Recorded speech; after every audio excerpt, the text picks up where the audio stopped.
अस्मद्गुरुभ्यो नमः अस्मत्परमगुरुभ्यो नमः अस्मत्सर्वगुरुभ्यो नमः वेदान्तदेशिकेतीन्द्रकटाक्षलब्धत्रय्यन्तशारगुणवद्यगुणाम्बुदाग्र्यं नारायणाद्यैतितुर्यकृपाभिषिक्तं श्रीरङ्गनाथेतिशेखरमाश्रयामः श्रीमद्रङ्गषटारिषम्यलब्धाहमान्तद्वयं श्रीमद्वीररोहोद्वहाजडजित्पादारुन्दाश्रियं श्रीमद्वेदपदं श्रीदेशिकेतेः कारुण्यवीक्षास्पदं सेवे रङ्गधुरीनिशासनं नारायणं योहिनं श्रीरङ्गनाथषडकोपैतेन्द्रदृष्टं लक्ष्मीन्दुसिंहषडजित्करुणैकपात्रं श्रीरङ्गवीररघुराषडकोपकृत्यं वेदान्तदेशिकेतीन्द्रमहं प्रपद्ये वेदान्तलक्ष्मणमुनीन्द्रकृपात्तबोधं तत्पादैक्मसरसीर्हवृङ्गराजं त्रय्यन्तयुग्मकृतभूरिपरिश्रमन्तं श्रीरङ्गलक्ष्मणमुनिं शरणं प्रपद्ये अस्मद्गुरुभ्यो नमः अस्मत्परमगुरुभ्यो नमः अस्मत्सर्वगुरुभ्यो नमः ஆண்டாள் திருவடிகளே சரணம். ரொம்ப அழகாக கௌதூகலா ரொம்ப சிரிச்ச முகத்தோடு இருக்கக்கூடியதான கௌதூகலம், அழகாக சிரிச்ச முகத்தோடு இருக்கக்கூடியதான ஒரு பெண்ணானவள் இந்த நோன்புக்கு எல்லாரையும் சந்தோஷத்தில் இருந்து சந்தோஷமாக நோக்கிறதுக்கு ஊக்கத்தை கொடுக்கக்கூடியவள். அவள் இன்னும் வரலை, மற்றவாள்லாம் வந்துட்டா. அவளும் வந்தாக்கா ரொம்ப விசேஷமான மார்கழி நோன்பாக இது இருக்குன்றதுனால அவளையும் ஆண்டாள் எழுப்புறா. எப்படி எழுப்புறான்றதை பார்க்கலாம். கீழ்வானம் வெல்லென்னு இருமை சிறுவீடு மெய்வான் பரந்தனகான் மிற்கொள்ள பிள்ளைகளும் போவான் போகின்னாரை போகாமல் காத்து உன்னை கூவுவான் வந்து நின்றோம். கோதுகலமுடைய பாவாய் எழுந்திராய் பாடிப்பறை கொண்டு மாவாய் பிளந்தானை மல்லரை மாட்டிய தேவாதிதேவனை சென்று நாம் சேவித்தால் ஆவாவென்று ஆராய்ந்து அருளேலோரம்பாவாய். ஆண்டாள் திருவடிகளே சரணம்.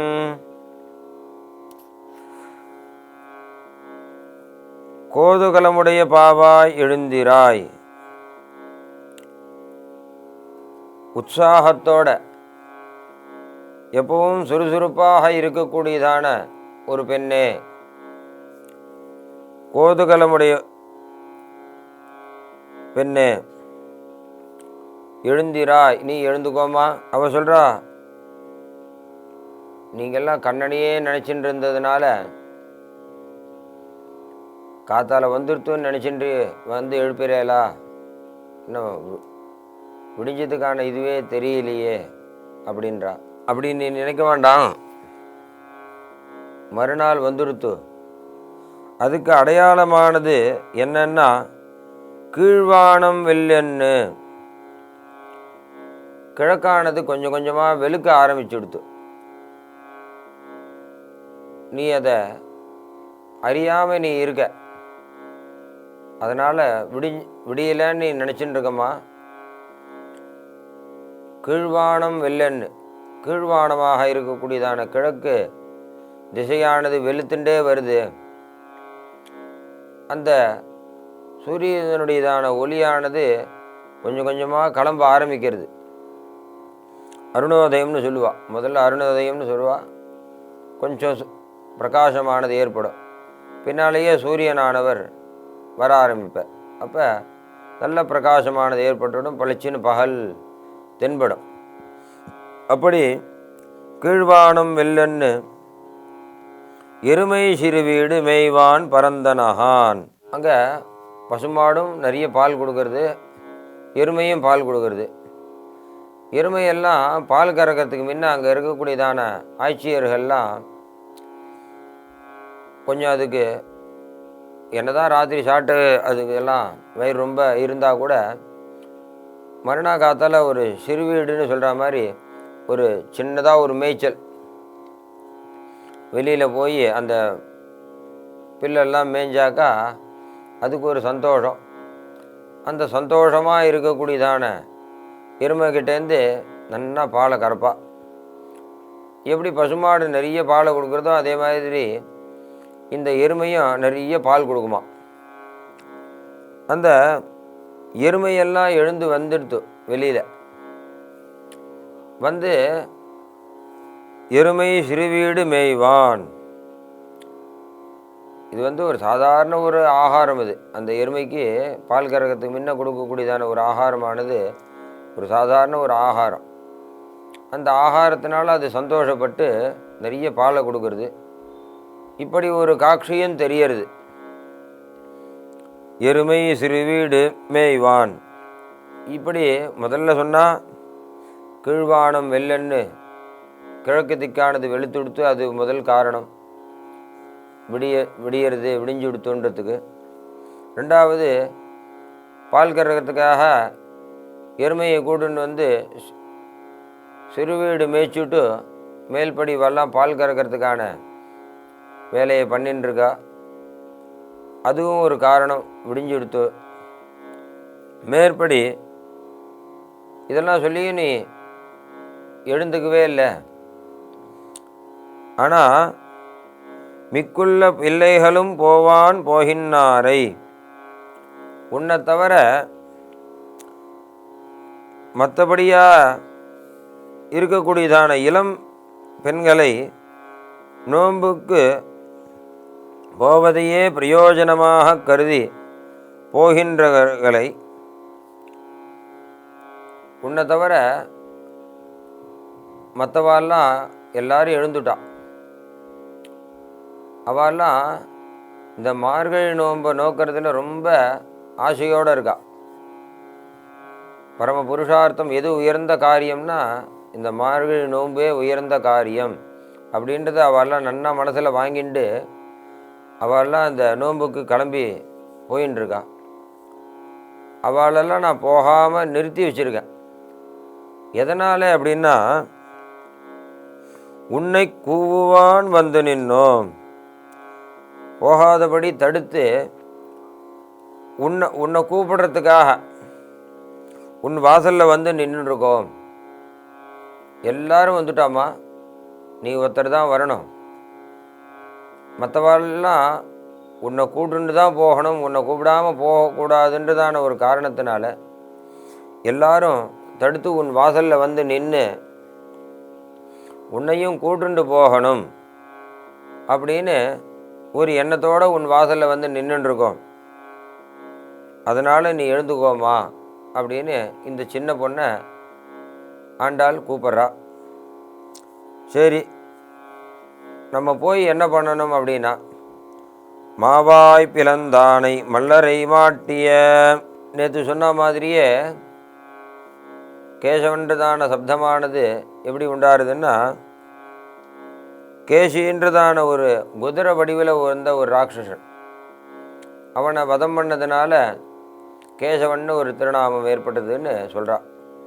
அதையே அந்த கேசவ சப்தத்தையே எங்கேயும் எடுத்துகிட்டு வரா. ஏன்னா கேசவ கிளேசநாசனகான்னு சொன்னதுனால நமக்கு வரக்கூடியதான கஷ்டங்கள்லாம் கேசவனே இருந்து பூர்த்தி பண்ணி வைக்கணும். அனந்த கிளேசபாஜனம் சம்சார சாகரம் கோரம் அனந்த கிளேசபாஜனம் துவாமேவ சரணம் பிராப்பிய நிச்சரந்தி மனிஷினஹான்னு ஜிதந்தே ஸ்தோத்திரம். சம்சாரன்றது ஒரு பெரிய கடல். அந்த கடல்லேருந்து மீண்டு வருதுன்றது ரொம்ப கஷ்டம். சாதாரணமான ஒரு புயலாக இருக்கும்போதே கடற்கரைக்கெல்லாம் யாரும் போகாதீங்கன்னு சொல்கிறா. ஆனால் இந்த சம்சாரமான சாகரத்திலேயே கடல்லையே மூழ்கி தவிக்கக்கூடியவர்களை எப்படி வெளியில் வர முடியும் அப்படின்னா, கேசவனாக இருக்கக்கூடியதான பெருமாளே அந்த கிளேசங்களை ஒருத்தனுடைய வாழ்க்கையில் வரக்கூடியதான கஷ்டங்களை அழிக்கக்கூடிய சாமர்த்தியமுடையவன், வல்லவன். அப்பேற்பட்டதான பெருமாளை இன்றைக்கும் பிரார்த்தனை பண்ணணும்னு ஆண்டாளுடையதான ஆசை. அவன் என்ன காரியம் பண்ணான்னா, கேசின்னு ஒரு ராட்சசன் குதிரை வடிவில் பிரம்மாண்டமான சப்தங்கள்லாம் போட்டான். 4 காலையும் பரப்பிண்டு மண்ணெல்லாம் வாரி கடாசனா ஒரு பக்கம் இப்படி திரும்புறது, அதோடைய தலை ஒரு பக்கம் அப்படி திரும்புறது, அதோடையதான பண்ணக்கூடிய காரியங்கள்லாம் பார்த்தா அங்கே இருக்கிற வாழ்க்கெல்லாம் பயந்து ஓடி போகிறா எல்லாரும். இப்படி ஒரு குதிரை வந்து இப்படி இந்த ஆட்டம் போடுறதே, இந்த குதிரைக்கிட்டேருந்து நம்ம மீளவே முடியாது போல் இருக்கு, நம்ம பிராணனை விட வேண்டியது தான் அப்படின்னு நினச்சிட்டு எல்லாரும் பயந்தாலாம். அப்போ அந்த பெருமாள் கண்ணன் மாவாய் பிளந்தான். அவனை வதம் அந்த கேசின்ற ராட்சசனை வதம் பண்ணதே ஒரு அழகு. அதை பாகவதத்தில் வர்ணிக்கும்போது அது அப்படியே 2ஆக கிழிச்சு கடாச்சினானா அந்த கேசின்றதான ராட்சசனை. எப்படி கிழிச்சார்னா, வாயை பிடிச்சி இப்படி கிழிக்கல, இப்படி பிடிச்சி கிழிச்சானா. இப்படி பிடிச்சி கிழிக்கும்போது என்ன எடுத்துன்னா, ஒரு காது, ஒரு கண், மூக்கில் ஒரு ஓட்டை, வயத்தில் சரியான பாதி. இன்னும் சொல்ல போகணும்னா அந்த குதிரையுடைய வால் கூட 2ஆகவே கிழிச்சு போட்டான். 2 கால் இந்த பக்கம், 2 கால் இந்த பக்கம். இன்னுமே சொல்லணும்னா அதோடைய வால் கூட சரியாக 2 கூறாகவே போட்டான். அப்போ அந்த ராட்சசனுடையதான கதி என்ன ஆயிருக்கும்னு நம்ம யோசனை பண்ணிக்கணும். அப்படி ஒரு விசேஷமான ஒரு காரியத்தை பண்ணானே, மாவாய் பிளந்தானே, அவனை அப்படி பொழந்து போட்டான். மேற்படி என்ன காரியங்கள் பண்ணான்? மல்லரை மாட்டிய தேவாதி தேவன். கம்சன் அக்ரூரரை வரவழைச்சு கண்ணனை உள்ளே கொண்டு வந்து ஏதாவது ஒரு காரியத்தை பண்ணி கண்ணனை கொண்டு போகணும் அப்படின்னு யோசனை பண்ணான். அதுக்கு ரொம்ப பலமுடையதான மல்லர்களெல்லாம் வரவழைச்சு கண்ணன் கூட சண்டை போட வச்சு கண்ணனை கொண்டு போடணுன்னு அவன் நினச்சான். ஆனால் கண்ணன் ஒரு மல்லர்களையும் சாதாரணமாக தூக்கி போட்டு மிரிச்சானான். இவனமோ குழந்தைன்னு நினச்சின்னு இருக்காவா. இவன் குழந்தை இல்லை, சாக்ஷாத் எம்பெருமான் நாராயணன்.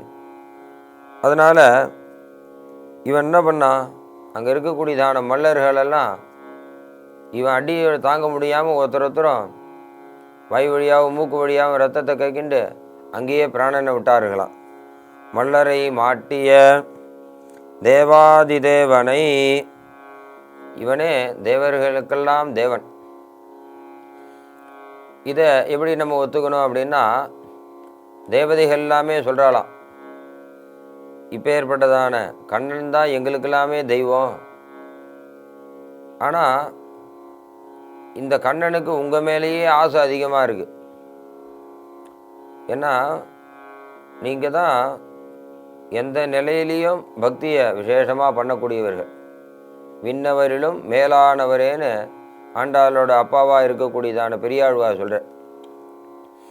இங்கே இருக்கக்கூடியதான இந்த பூலோகத்தில் இருக்கக்கூடியதான மனுஷன் ஜாதியில் வரமோ இல்லையா, இப்படி இருக்கிறவாள்லாம் எவ்வளவோ கஷ்டங்களுக்கு இருக்கா. அதுவும் இன்றைக்கி இருக்கக்கூடியதான கலியுகத்தில் எவ்வளவோ கஷ்டங்கள். இப்படி இருக்கக்கூடியதான இந்த கலியிலையும் பக்தி பண்ணணும், ஒரு தர்ம காரியம் பண்ணணும் அப்படின்னு இருக்கிறது ரொம்ப கஷ்டமான ஒரு காரியம். அப்படியும் நடந்துட்டுருக்கு, பண்ணின்னு தான் இருக்கும். இவர்கள்லாம் உயர்ந்தவர்கள். அதனால் இவர்கள்கிட்டக்கையே கண்ணனுக்கு ரொம்ப ஆசையாம். தேவதைகளாக இருக்கக்கூடியதான பிரம்மருத்ராதிகளுக்கு கண்ணனிடத்தில் அவ்வளோ பிரீத்தி கிடையாது. அவெல்லாம் கண்ணனுடைய அனுகிரகத்தோடு இருக்கணும்னா அவெல்லாம் இங்கே வந்து தான் கண்ணனுடைய அனுகிரகத்தை வாங்கிக்கணும். அதனால் பிரம்மருத்ராதி தேவதைகள்லாம் இங்கே வந்து காஞ்சிபுரத்தில் பிரம்மோத்சவம் நடக்கும்போதோ இல்லை ஸ்ரீரங்கத்தில் ரங்கநாதருக்கு பிரம்மோத்சவம் நடக்கும்போதோ என்ன பண்ணுவாளான்னா, கல்வா எம்மையும் ஏழுலகும் நின்னுள்ளே தோற்றிய இறைவா என்ன வெள்ளேரன் நான்முகன் இந்திரன் வானவர் புல்லூர்ந்து கடல் பணிந்து ஏத்துவரே. ரங்கநாதன் ஒரு வாகனம் 10 நாளில் ஒரு வாகனம் விசேஷமாக நடக்கிறது. அந்த ஒரு வாகனத்துலேயும் பெருமாள் எழுந்தருளி நேராக ரங்கவிலாஸ் மண்டபத்தை தாண்டி ரங்காரங்கா கோபுரத்துக்கு வருவார். ரங்காரங்கா கோபுரத்தை தாண்டி வந்த உடனே வலது கை பக்கமாக பெருமாளை திரும்பி ஏழை பண்ணுவாள். அந்த திரும்பி ஏழை பண்ண உடனே பிரம்மருத்ராதி தேவதைகள்லாம் ஆகாச மார்க்கமாக வந்து எல்லாரும் பெருமாளை ஸ்தோத்திரம் பண்ணிட்டு இருக்காளாம். என்ன ஸ்தோத்திரம் பண்ணுறான் அப்படின்னா, கல்வா எம்மையும் ஏழுலகும், என்னையும் நீ தான் படைச்ச, இந்த 7 உலகத்தையும் படித்ததும் நீ தான்,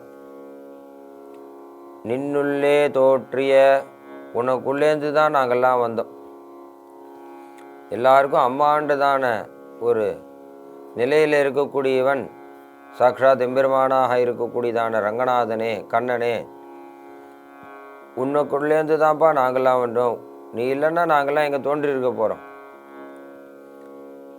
எங்களெல்லாம் தோற்று வைத்த இறைவன் நீதான் அப்படி சொல்லி அவள்லாம் ஸ்தோத்திரம் பண்ணுறாளாம்.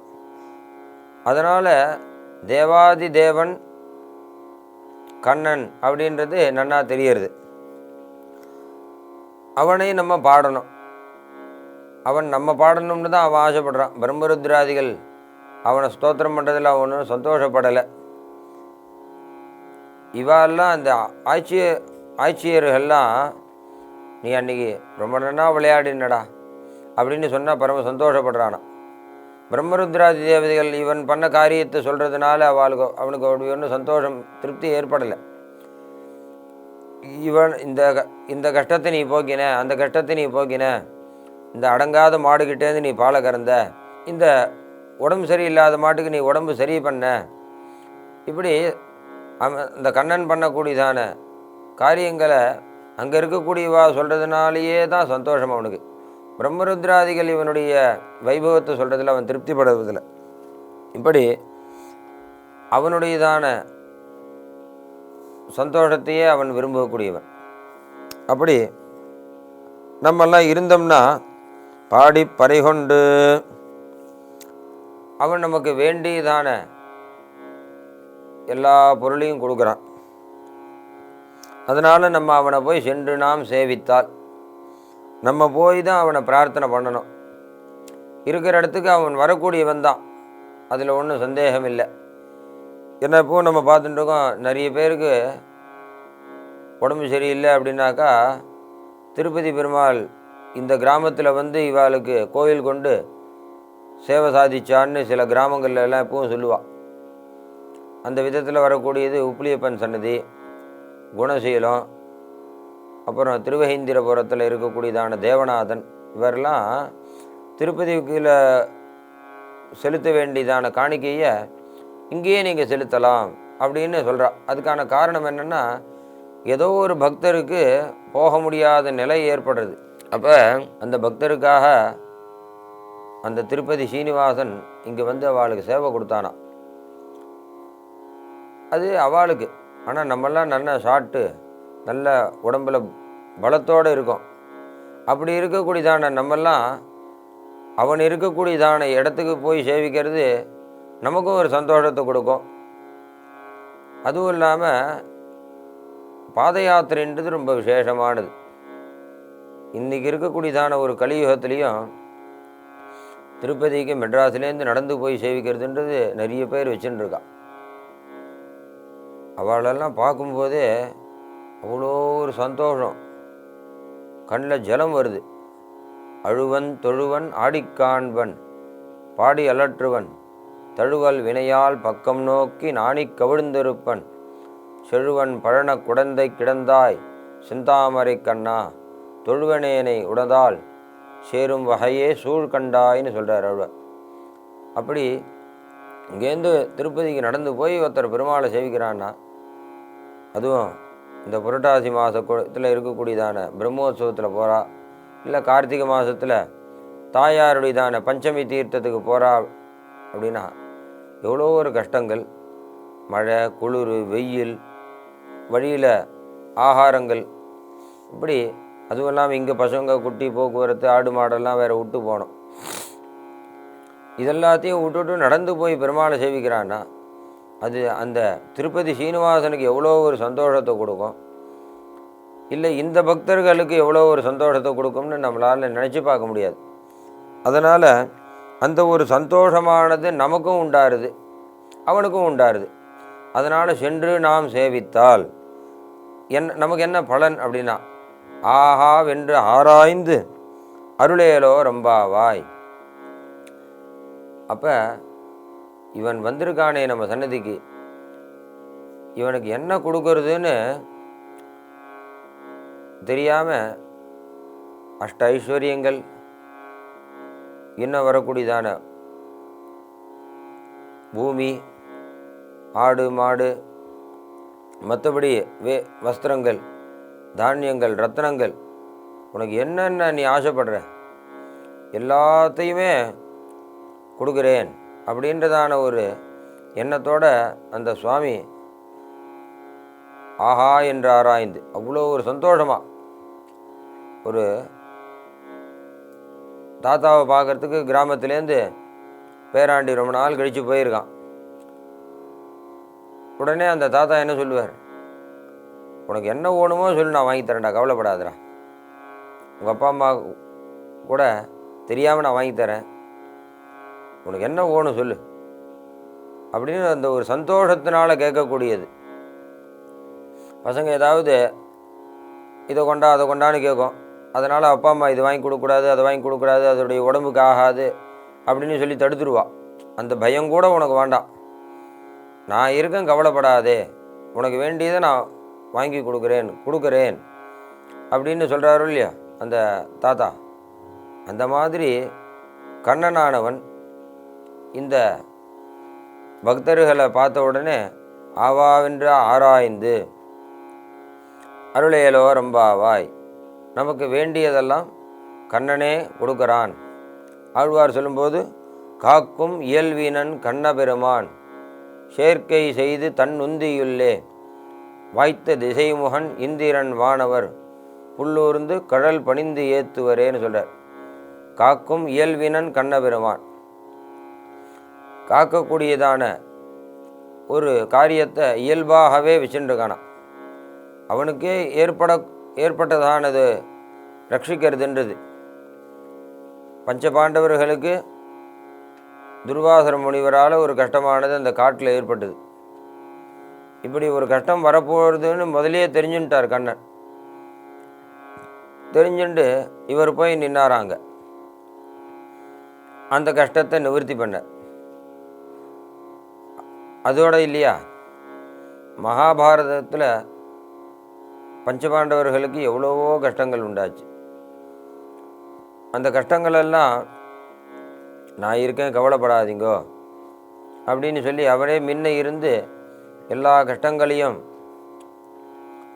ஐவர்க்காகி வெண்சமத்து அன்று தேர் கடவிய பெருமான் இணைக்கடல்கள் காண்பது என்றுகள் கண்களே அப்படின்னு ஆழ்வார் சாதிக்கிறார். அந்த மாதிரி ரட்சிக்கக்கூடியதான ஒரு காரியத்தை சொரூபமாக வச்சிருக்கக்கூடியவன் அவனே கண்ணன்.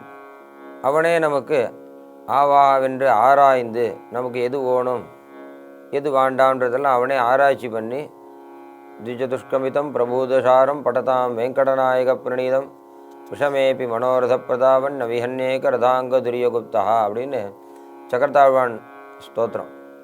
சக்கரத்தாழ்வான ஸ்தோத்திரம் பண்ணோம்னா அந்த சக்கரத்தாழ்வான் நமக்கு வேண்டியது எல்லாத்தையும் கொடுக்குற. கிருஷ்ணாய கோவிந்தாய அப்படின்னு சொல்கிற மாதிரி சக்கரத்தாழ்வானே கண்ணன் தான், கண்ணனே சக்கரத்தாழ்வான் தான். பெருமாளுடையதான ஒரு அவதாரம்தான் சக்கரத்தாழ்வா. சக்கரரூபஸ்ய சக்கரிணா காலச்சக்கரத்தோடு வெண்சங்கம் கையேந்தினான்னு சொல்கிறார். அப்பேற்பட்டதான சக்கரத்தாழ்வார் நமக்கு வேண்டியதெல்லாம் கொடுக்குறார். இருந்தாலும் நமக்கு எது ஓணும் எது வேணான்றது நமக்கு தெரியாது. நம்ம போனோம்னா குத்து மதிப்பாக எல்லாத்தையுமே ஓணும்னு நினைக்கிறோம் நம்ம. ஆனால் எந்த பொருளால் நமக்கு நல்லது உண்டாகும், எந்த பொருளால் கெட்டது உண்டாகும்னு நமக்கு தெரியாது. அதை சுவாமி ஆராய்ச்சி பண்ணி இந்த பொருள் இவனுக்கு கொடுத்தா இவன் நல்வழியிலையும் போய் அடுத்த வாளுக்கும் நல்லதை கொடுப்பான், இந்த பொருள் இவனுக்கு கொடுத்தா இவனும் நல்ல வழியில் போவான், இந்த பொருளுக்கும் ஒரு பிரயோஜனமாக இருக்கும். இந்த பொருளை இவங்கிட்ட கொடுத்தா இந்த பொருளுக்கும் மதிப்பு இல்லை, இவனும் நல்வழியில் போக மாட்டான் அப்படின்றதான ஒரு ஆராய்ச்சி பண்ணி சக்கரத்தாழ்வார் நமக்கு ஒரு நல்ல ஒரு அனுகிரகத்தை பண்ணுறார். அதனால் அந்த சக்கரத்தாழ்வான் யாருன்னா சக்கர ரூபஸ்ய சக்கரினஹான்னு சொன்னதுனால அவரே கண்ணன். வேண்டிய ஐஸ்வர்யங்கள் என்னுடையதான சொத்தெல்லாம் கொடுக்குறேன்னு சொன்னால் கூட அந்த ஐஸ்வர்யங்கள்லாம் வேணாம், நின்னை அரித்தித்து வந்தோம் பறை தருதியாகில்னு சொல்கிற மாதிரி கண்ணனையே ஐஸ்வர்யமாக நினச்சிண்டு அவனுடையதான சிந்தனையே எண்ணம், கண்ணன் விஷயமான ஒரு எண்ணம், கண்ணனையே நினச்சிட்டு இருக்கக்கூடியதான ஒரு நிலை என்றும் மறவாமை பெற்றேனேன்னு ஆழ்வார் சொல்கிற மாதிரி அவனையே மறக்க முடியாத ஒரு நிலை, அவனையே மனசில் நினச்சிட்டு இருக்கணும். எந்த கஷ்டம் வந்தாலும் எனக்கு பரவாயில்ல, ஆனால் உன்னை மட்டும் மறக்காமல் இருக்கக்கூடியதான ஒரு நிலையை நீ கொடுன்னு குந்தி கண்ணன் இடத்துல பிரார்த்தனை பண்ணுறான். அப்படி ஒரு விசேஷமான ஒரு பக்தி. அவளுக்கு எது ஐஸ்வர்யமாக இருந்தது, நீ எதை ஆவாவின்னு அருளணும்னு அவள் பிரார்த்தனை பண்ணான்னா, உன்னை மறக்காமல் இருக்கக்கூடியதான ஒரு நிலையே எனக்கு சொத்து, அந்த சொத்தையே நீ எனக்கு அனுகிரகம் பண்ணு அப்படின்றா. இங்கே பார்க்கும்போது இங்கே ஆண்டாளுக்கும் ஆண்டாள் கூட இருக்கக்கூடியதான ஆட்சியர்களுக்கும் எது சொத்து? கண்ணனே சொத்து. மனத்தாலும் வாயாலும் வன்குருகூர் பேணும் இனத்தையாரை அல்லாதிரம் சேர்ன்னு சொல்கிற மாதிரி மனசினாலையும் வாயிலையும் கண்ணனையே தியானம் பண்ணிட்டுருக்கோம். அந்த கண்ணனையே தியானம் பண்ணியிருக்கக்கூடியதான ஒரு நிலையே எங்களுக்கு உயர்ந்த சொத்தாக இருக்குது. அந்த உயர்ந்த சொத்தையே நீ ஆவாவென்று அருள் அப்படின்னு பிரார்த்தனை பண்ணுறான். அவனே பரம சந்தோஷ்டனாக இருந்து ஆவாவென்னு அனுகிரகம் பண்ணுறேன் அப்படின்னு அவனும் சத்தியம் பண்ணி கொடுக்குறார். இப்போ ஏற்பட்டதான ஒரு உயர்ந்ததான ஒரு நிலையில் இருக்கக்கூடியதான இந்த ஆட்சியர்கள்லாம் மேற்படி பாவை நோன்புக்கு பயணிக்கிறார்கள். கவிதார்க்கே சிம்மாய கல்யாண குணசாரிணே ஸ்ரீமதே வெங்கடேஷாய வேதாந்த குரவே நமஹா.